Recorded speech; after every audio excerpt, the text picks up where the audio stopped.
नमस्कार, मैं doctor Jitendra Kumar Marothia, associate professor इतिहास विभाग, सम्राट पृथ्वीराज चौहान राजकीय महाविद्यालय अजमेर।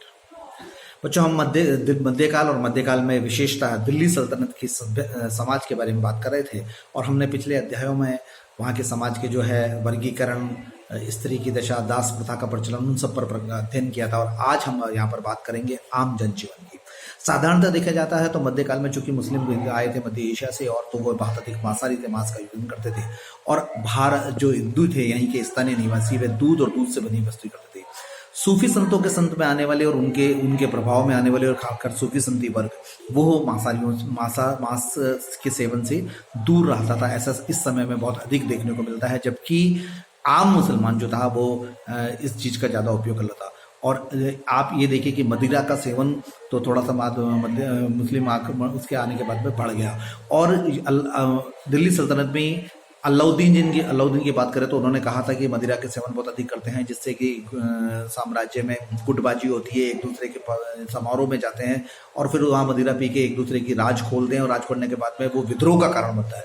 इतनी सख्ती के बावजूद भी अलाउद्दीन खिलजी जो है मदिरा पर पूर्णतः प्रतिबंध लगाए। डॉक्टर एल श्रीवास्तव ने इस समय एक ये बात जरूर कही है कि हिंदू समाज में थोड़ी उदारता थी। उन्होंने मुस्लिम उनको अपनाने की कोशिश की, उनके सारे तत्वों को अपनाने की कोशिश की। उसमें जो रोचक या आकर्षक चीजें थी, चाहे वो स्थापत्य मिलो, चाहे पहनने मिलो, चाहे खान पान मिलो, उन सबको उन्होंने अपनाने की कोशिश की। तो एक तरीके से उनका लगता है कि इस समय में हिंदू समाज उदारता से भरा हुआ था। और रही बात दूसरे अच्छे भवनों की या स्थापत्य की, तो नक्काशी का कार्य हो या चमकदार उसके पत्थरों का योग हुआ हो या छतों पर जो है पेज कांच के वस्तुओं का आकर्षण हो, ये मध्य एशिया से थोड़ा सा वहाँ से हमारी आम इस यहाँ के स्थापत्यों में जुड़ा है।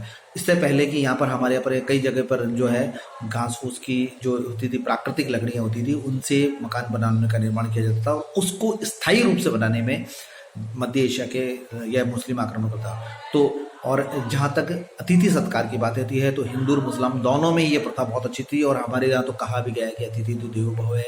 और इस मामले में हिंदू समाज थोड़ा सा 21 था। वस्त्र वेशभूषा दोनों में देखिए जो है धोती, अंगिया, चुनरी, लहंगा, रोली, चोली, पजामा, कुर्ता आदि हिंदुओं में बहुत अधिक मात्रा में उपयोग किया जाता था। और आभूषण पहनने का भी बहुत अच्छा एक प्रकार से उनका रुचि थी। सिर से लेकर पैरों तक विभिन्न प्रकार की होती थी और उनको नामों में भी अधिक दिया जाता था। यानी जैसे जो हम पाइजे पहनते हैं या कड़ा पहनते हैं पैरों में, तो जो है रखड़ी है माथे पर लगाई जाती है, उससे लेकर प्रत्येक स्थान पर, हाथ पर हुआ, गले पर हुआ, नाभि पर हुआ, पैरों में हुआ, उन सब का अलग अलग नाम होते थे और उनको विभिन्न अर्थ होते थे। अर्थात कुल मिलाकर जो है आभूषण पहनने की भी थी। और आभूषणों की बनावट जो स्वर्ण की हुई हो या चांदी की, वो अपनी स्वयं की आर्थिक स्थिति के अनुसार वो क्या करते थे।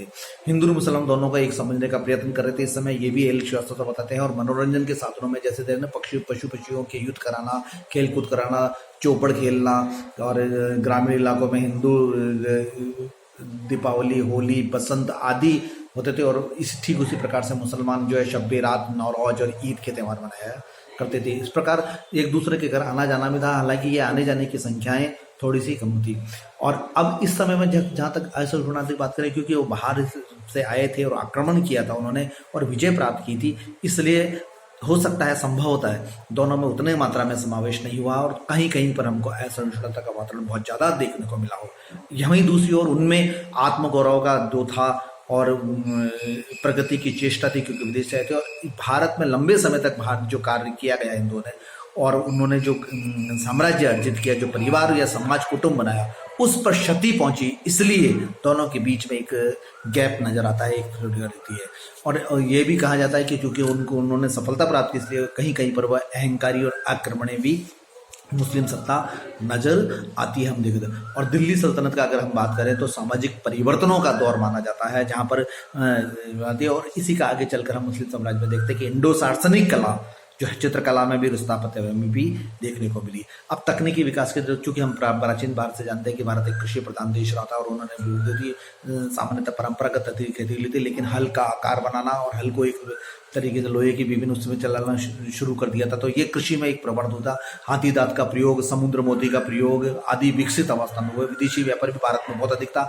और हम मानते हैं कि इस समय में चूंकि मध्य एशिया के आक्रमणकारी भारत की तरफ आए, तो ये निश्चित रूप से मान के चलिए कि भारत की आर्थिक स्थिति बहुत प्रबल थी, विदेशी व्यापार बहुत प्रबल था, कृषि उन्नत अवस्था में थी।